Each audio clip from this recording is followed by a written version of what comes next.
what do you get when you put two acclaimed jazz musicians together on one stage? Pure fireworks. The Cape Town International Jazz Festival hosted esteemed saxophonist Dave KOZ and legendary vocalist Patti Austin, and I had the privilege of chatting to the two of them before the show. When two jazz greats collide, you best be ready for fireworks. One is known for his soulful vibes on the sax, and the other for his sexy, soulful voice. For Dave KOZ, the saxophone has been his primary survival tool since his childhood in LA. He started playing as a means to land a spot in his brother's band, but somewhere along the way, the sax became his best friend and most trusted ally. It enabled him to communicate feelings that he didn't have words for. My whole life, my professional life, has been a surprise. I never planned on anything like this. The saxophone, for me, I picked it up when I was 13, and I had played other instruments before that rather badly. Oh, really? Piano and drums. But when I picked up the saxophone at age 13, I think it was a vehicle for me. It was an opportunity for me to have whatever I was feeling inside, and I was growing up with a lot of stuff inside that I had no clue how to get out. And the saxophone became like all, you know, those musicians when you look at it and go, where is it coming from? That pure translation of emotion into music. And I often think about why people on the other side of the planet, what is it about my music that they're interested in hearing? Well, I think that they hear something in the music that is unspoken that connects on a heart level. Because it's coming from a heart level. It's coming from a very pure place. The amazing and spectacular Patti Austin has recorded over 17 solo albums, and over many years in the biz, her records keep on spinning. A Grammy Award-winning singer who has worked with the best male voices of the past few decades, among them Michael Jackson, Johnny Mathis, George Benson, and Luther Vandross. Another reason for making whoopee. Can I take you back to 5 years old at the Apollo?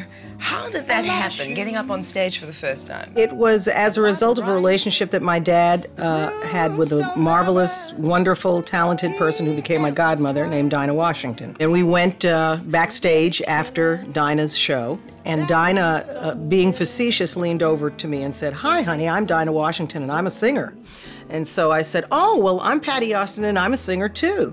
And my parents went into shock because they had no idea I would go there. With that, Dinah said, "Well, okay, if you're a singer, then you're going to go on stage and sing on the next show." And I said, "Okay."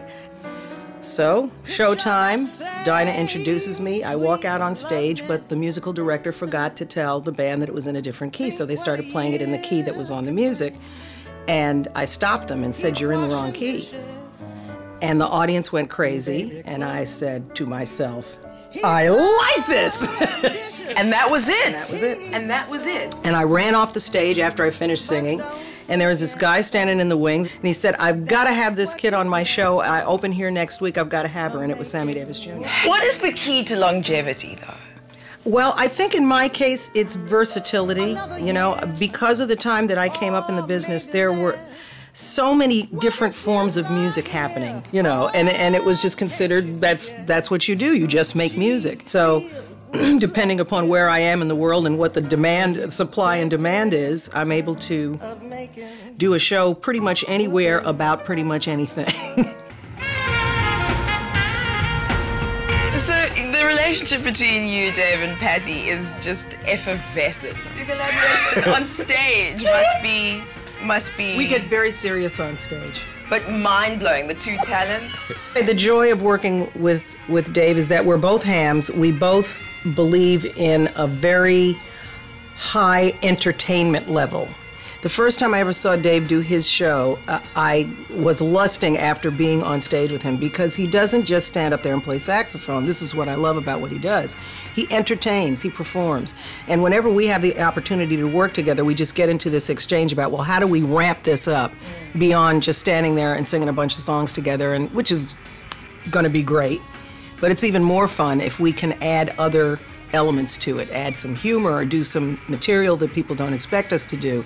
I will tell you this, that I was here at the Cape Town Jazz Festival last year, and last year was, and I'm not making this up, I would never say this if I didn't believe this, was the best live music experience I've ever had. It was that good. We talk about this, the fans are, they're just like beyond. I've never seen so much enthusiasm and love from an audience as you get here. It's just, it's beyond comprehension. When you see a performance like that, you understand why the Cape Town International Jazz Festival was completely sold out this year.